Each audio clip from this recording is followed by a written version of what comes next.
everybody, welcome back to another edition of Homemade. And guess what we are making today? Yes, fried green tomatoes. This is one of my absolute favorite things to eat, you all. I can eat them plain with hot sauce, with the dip. It does not matter. I love fried green tomatoes.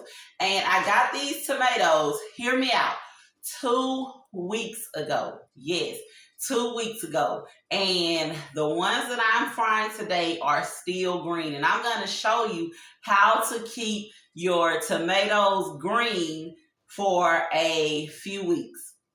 Now, as you can see, these are not our tomatoes that we will be preparing today. But what I wanted to show you is these tomatoes are the ones that I got from the farmer's market. I got a total of 6 tomatoes from the farmer's market, and they were really nice sized tomatoes. I paid $5 for them, you all, $5, and they were this size. And I like that particular stand because the produce was homegrown. And when I say it was homegrown, I mean they literally grew the produce. They have a farm at home and they grew the produce and they always bring it to the farmer's market. Now, it's not a big booth, you know, but I like it because it is actually homegrown. They don't buy it from a supplier and then bring it to the farmer's market. They literally grow it and bring it there from their house. So I got them, I brought them home, I fried one of them, but I cut up 3 total tomatoes. Now, remember I said I got these 2 weeks ago. I want to show you all. These tomatoes are still green. They are still green. They are not red, they've not turned or anything. They are green. All I did was I ran some tap water from my sink, put them in this bowl with an airtight lid, and I just put them in my refrigerator, and that's where they've been. With these red tomatoes, this is what I wanted to show you all. These tomatoes are still firm. Still firm. Like, they are not soft. There are not any soft spots or anything on them. They are really firm. These are some good tomatoes.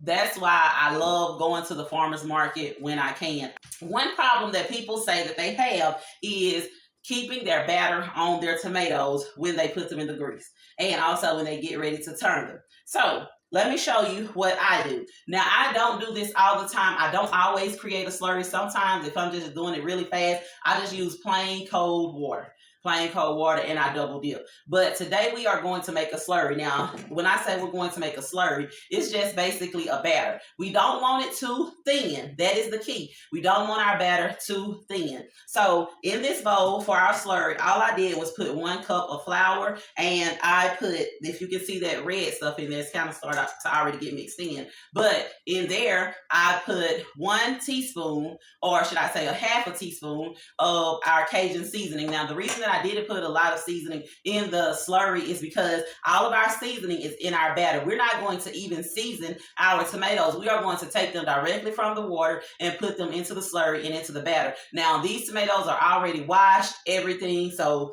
that's why they're in the water. That's why we're taking them directly from the water. Now, in this cup, I do have 2 cups of water, but we're not going to use it all. Again, we want our slurry to have like a thick buttermilk consistency. So what we'll do, we'll just take our water, and you're just going to pour it in just a little bit at a time. We've poured in 1 cup of water to our 1 cup of flour. And I think that's going to get it, you all.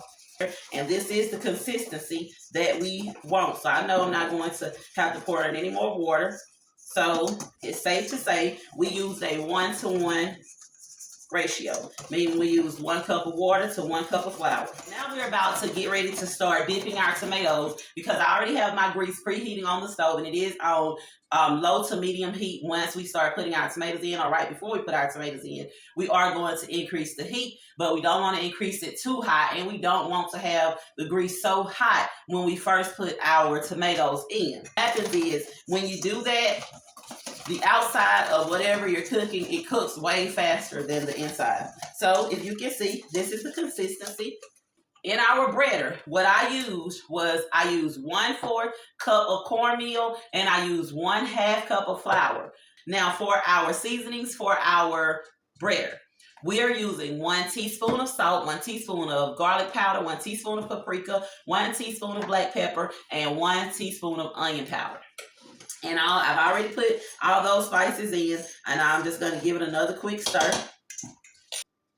I like for everything to already be breaded once I make it to my grease. I don't like to bread at my skillet because to me, once you start putting those things in, you want everything to cook at the same time. So I like for everything to be prepared, and then I take it to my skillet and I just start putting it in. So we're going to go ahead and bread a few pieces of our green tomatoes, and then we're going to go to our skillet. So this is why I have my plate, and I'm just going to take some of this breader so that they don't stick to the plate.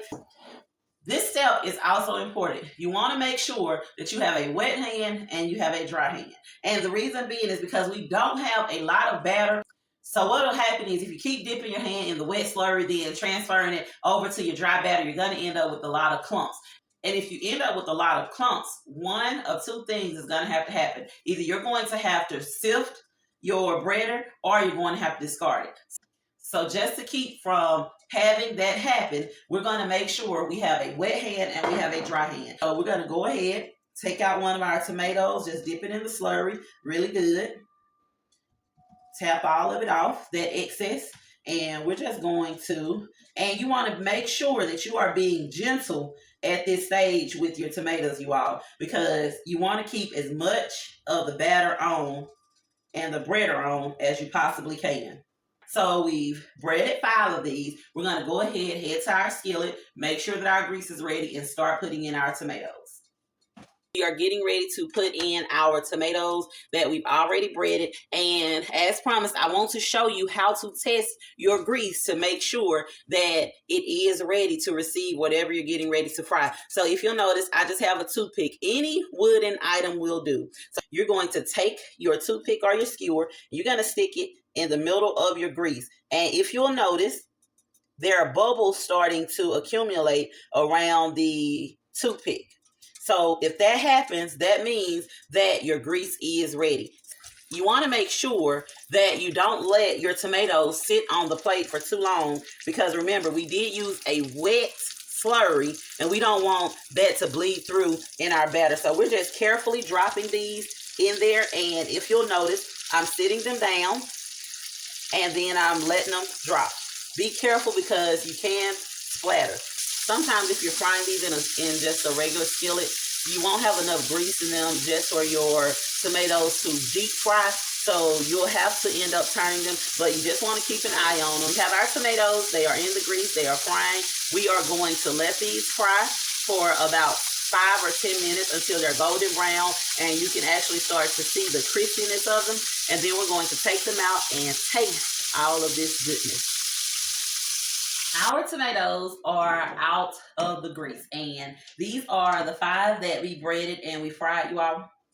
They smell so good. We are going to go ahead and taste these because, of course, these are meant to be eating fresh out of the grease. Now, of course, you're not going to burn your mouth. You are going to let them cool, but you don't want to let these get cold because it's nothing worse than eating like a mouthful of grease. So we're going to go ahead, take one of these, and they are so crispy. Can you hear that crunch? So we're just going to break apart a piece.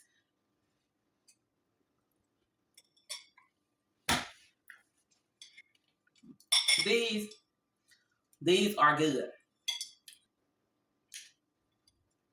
This is good.